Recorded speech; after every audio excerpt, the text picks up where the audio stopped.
chào những người bạn đến từ hành tinh REETEKCOR. Chúng tôi là đại diện của những cư dân đến từ hành tinh thứ 3 trong hệ mặt trời mang tên Trái Đất. Sau nhiều quá trình nghiên cứu, chúng tôi đã khám phá ra rằng Trái Đất và REETEKCOR là hai hành tinh có khả năng duy trì sự sống trong hệ mặt trời. Cũng như REETEKCOR, Trái Đất của chúng tôi đã từng là một hành tinh rất xinh đẹp, trù phú. Tuy nhiên, những thảm họa, thiên tai do biến đổi khí hậu và do chính con người gây ra đã cướp dần sự sống của Trái Đất.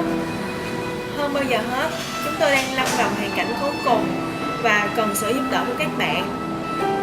Chiếc WD này mang toàn bộ những hy vọng và nỗ lực cuối cùng của chúng